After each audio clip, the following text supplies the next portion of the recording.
5 seconds. Start. தகவல் தொழில்நுட்ப வல்லுநர்கள் கூட்டத்தில் மாண்புமிகு முதல்வர் பேசியது. நண்பர்களே, தகவல் தொடர்புகளில் ஈடுபட்டு வரும் புரட்சிகரமான மாற்றங்களினால் இவ்வுலகம் ஒரு கிராமம் போல குறுகி கொண்டு வருகிறது. 20 ஆண்டுகளுக்கு முன்பு வெறும் கருத்து படிவமாக மட்டுமே இருந்த தகவல் தொழில்நுட்பம் இன்று எங்கும் நிறைந்த பொருளாக ஆகிவிட்டது. மனித சமுதாயத்தின் சகல துறைகளிலும் ஊடுருவி நிற்க கூடியதாக விளங்குகிறது. உலக பொருளாதார முன்னேற்றத்தின் எல்லா முறைகளுடனும் இரண்டர கலந்துவிட்டது. இது இல்லாத எந்த தொழிலும் முன்னேற்றம் அடையாத பழைய தொழிலாக கருதப்படுகிறது. இதனை தெரிந்து கொள்ளாத இன்றைய மனிதன் நேற்றைய மனிதனாகி விட்டான் என்று கூறும் அளவிற்கு அந்த துறையின் அதிவேக வளர்ச்சி நம்மை பிரமிக்க வைத்திருக்கிறது என்று சொன்னால் அது மிகையாகாது. இந்த போக்கினை முன்னமே அறிந்து கொண்டதால்தான் தொலைதூர கண்ணோட்டத்துடன் நமது அரசு தகவல் தொழில்நுட்ப வளர்ச்சிக்காகவும் அதன் பயன்கள் கிராம பகுதிகளிலும் ஊடுருவி சாமானியர்களுக்கும் சென்றடைய வேண்டுமென்பதற்காகவும் பல்வேறு நடவடிக்கைகளை எடுத்து வருகிறது. இந்தியாவிலேயே தமிழ்நாட்டில்தான் அதிக எண்ணிக்கையில் மென்பொருள் பொறியியல் வல்லுநர்கள் வேலை செய்து வருகிறார்கள்.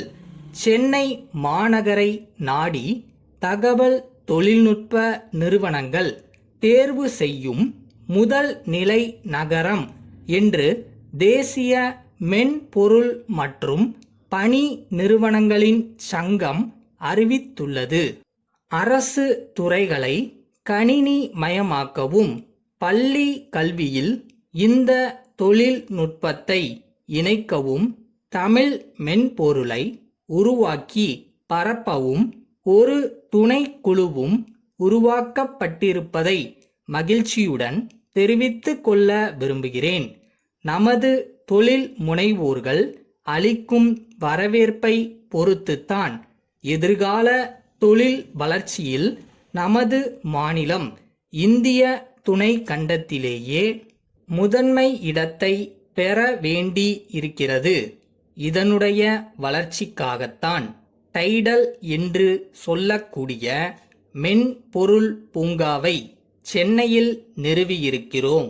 நமது இந்திய பிரதமர் அண்மையில் வந்து அதனை திறந்து வைத்தார்கள் என்பதை நீங்கள் அறிவீர்கள். பள்ளிகளிலும் கல்லூரிகளிலும் அறிமுகப்படுத்தப்பட்டுள்ள கணினி கல்வி திட்டம் இந்தியாவிலேயே முதலாவதாக உள்ள மிக பெரிய திட்டமாகும். இதனை குறித்து நீதிமன்றம் நல்லதொரு தீர்ப்பை வழங்கியிருப்பதை நீங்கள் அறிவீர்கள். அரசின் இந்த பொன்னான நோக்கத்தால் அடுத்த ஆண்டு பல்லாயிரக்கணக்கான மாணவர்கள் கணினி பயிற்சி பெறுவார்கள் என்பதை பாராட்டுவதாகவும் சமூக நீதி காவலனாக பாடுபடும் அரசு கிராமப்புற மற்றும் நடுத்தர மக்களிடையே படிக்க வருகிறவர்களின் நலனில் கவனம் கொள்ளும் என்று நம்புவதாகவும் அறிவித்திருக்கிறது. எனவே எதிர்கால தமிழகத்தை உருவாக்கும் நிலையில் உள்ள இளைஞர்கள் இந்த அரிய வாய்ப்பினை நழுவ விடாமல் பயன்படுத்திக் கொண்டு அவர்களுடைய வாழ்க்கையையும் நாட்டின் பெருமையையும் உயர்த்த துணை நிற்க வேண்டுமென்று கேட்டு விடைபெறுகிறேன். மதுரை அமுதம் பதிப்பகத்தார் மதுரை எழுத்தாளர் திரு ராமலிங்கத்திற்கு எழுதிய கடிதம்.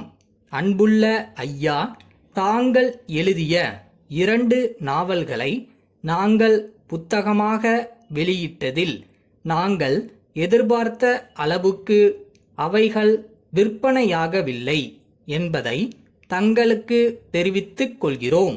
எனினும் தங்களது 3வது நாவலையும் நாங்கள் புத்தகமாக வெளியிட முடிவு செய்துள்ளோம்.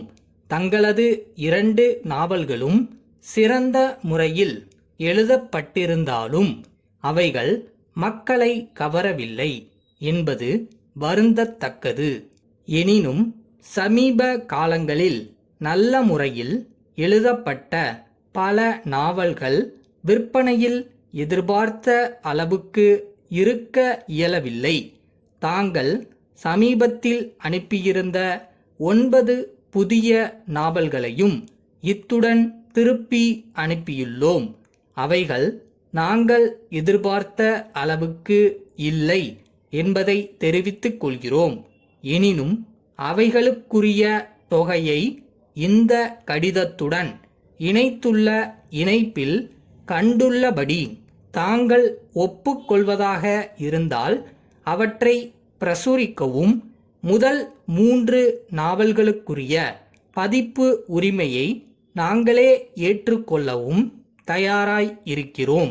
தங்களது பதில் கடிதத்தை எதிர்பார்க்கும் தங்கள் அன்புள்ள